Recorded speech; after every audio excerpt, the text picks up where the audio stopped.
Tangerang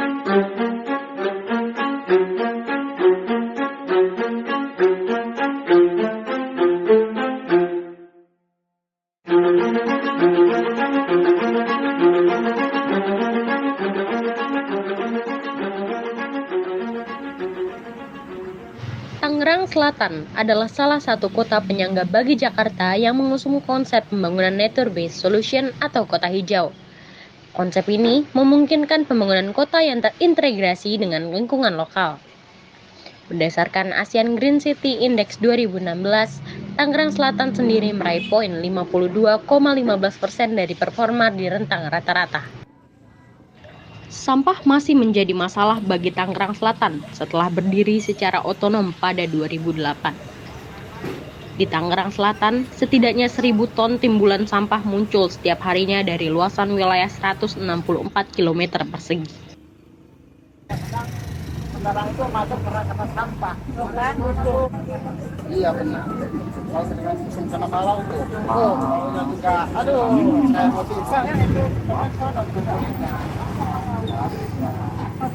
Nanti angkut ke buangan sampah ke sono. BSD kalau nggak salah. Sampahnya sih kadang di bakar apa gimana. Melihat kondisi itu, kami menyadari sebagian sampah yang tersebar di tempat pembuangan didominasi oleh plastik.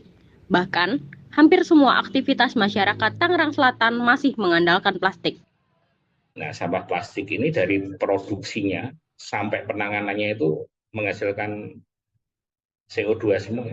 Karena dia kan sebenarnya dari bahan fosil ya.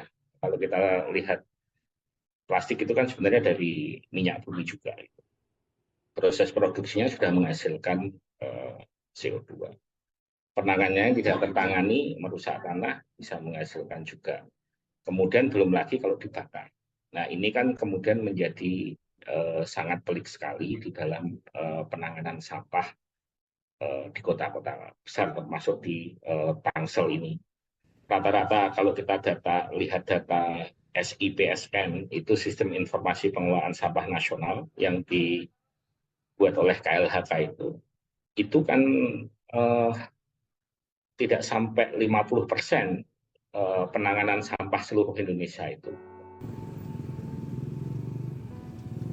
Studi EHRA menunjukkan kebiasaan membuang sampah masyarakat di kota Tangerang Selatan masih belum baik.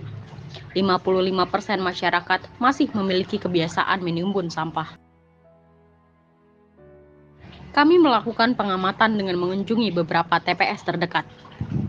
Demi menunjang pembangunan sistem pengelolaan sampah, Dinas Lingkungan Hidup Tangerang Selatan 2021 mencatat setidaknya terdapat 41 TPS 3R di 7 kecamatan.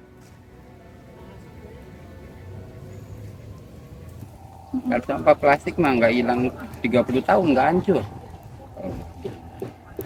Kalau nggak diambil. Ini udah tempat terakhir banget ya Pak, sampahnya udah semua sampah. Ini kan pribadi ini, bukan punya pemerintah. Ini pribadi. Ini pribadi. Dulu kan belum ada pemerintahan Tangsel, Tangerang adanya. Pengelolaannya nggak nyampe ke sini. Udah nyampe sini. Nggak nyampe sini. Tapi pemerintah tahu berapa tempat ini? Tahu. Oh ya. Terus udah nggak ada yang kelola gitu. Ya nggak ada yang kelola, ya dia juga udah ninjau ke sini. Perjalanan kami belum usai. Untuk mengetahui bagaimana proses pengolahan akhir sampah, kami kembali lagi ke TPA Cipucang di Serpong.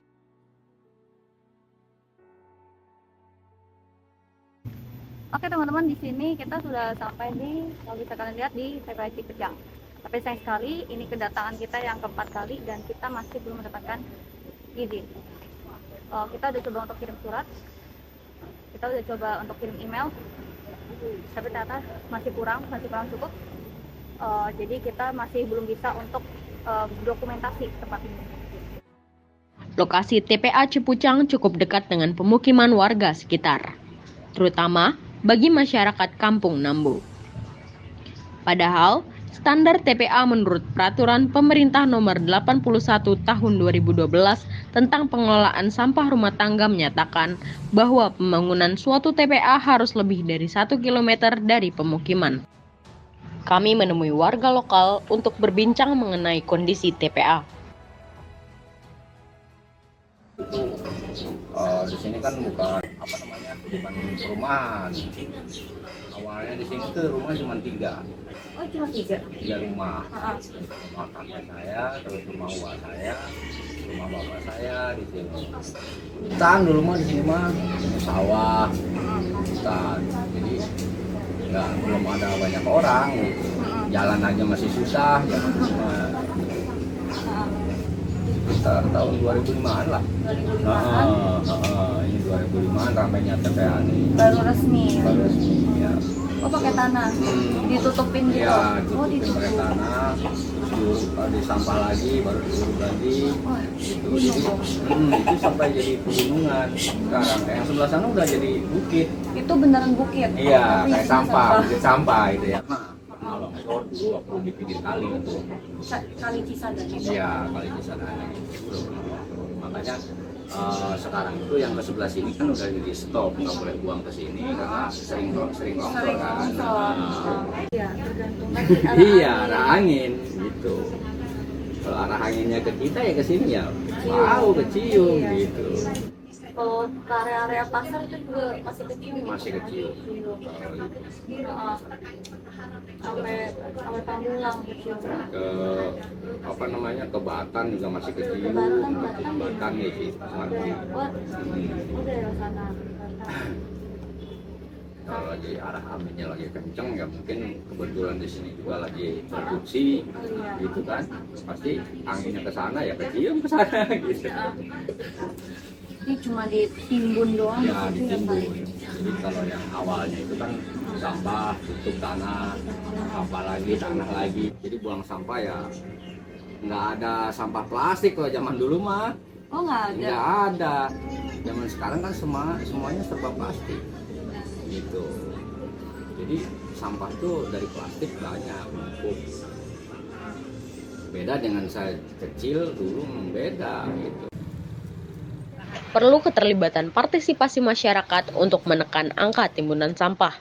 Kondisi ini pernah dikaji oleh Dr. Teguh Afrizal dalam proyeknya dengan isu community development dalam pengelolaan sampah. Apa untungnya keterlibatan masyarakat? Jadi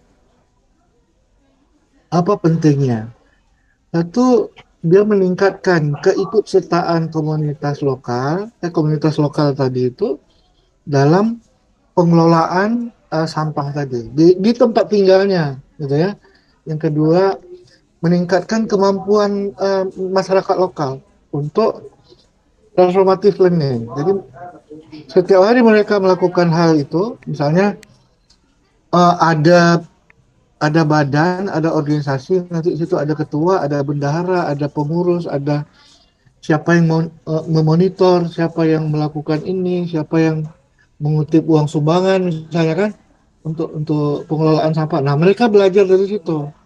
Nah, persoalannya itu adalah masih kurangnya kesadaran dari masyarakat itu sendiri. Tapi kurangnya kesadaran itu disebabkan karena ya ketidakpengetahuan mereka gitu, sehingga consciousness-nya tidak bisa disentuh. Artinya feeling-nya nggak bisa disentuh gitu. Jadi dia tidak merasa bahwa melakukan 3R itu penting gitu untuk lingkungan dan untuk dia sendiri begitu. Untuk hal yang ini jangan hanya diserahkan ke pemerintah gitu, bahwa sampah itu adalah tanggung jawab kita semua, bukan cuma tanggung jawab pemerintah. Nah, jadi paradigma ini yang harus dirubah. Pada akhirnya, kita harus bergantung pada diri sendiri untuk menaklukkan masalah sampah. Jika bukan kita, siapa lagi?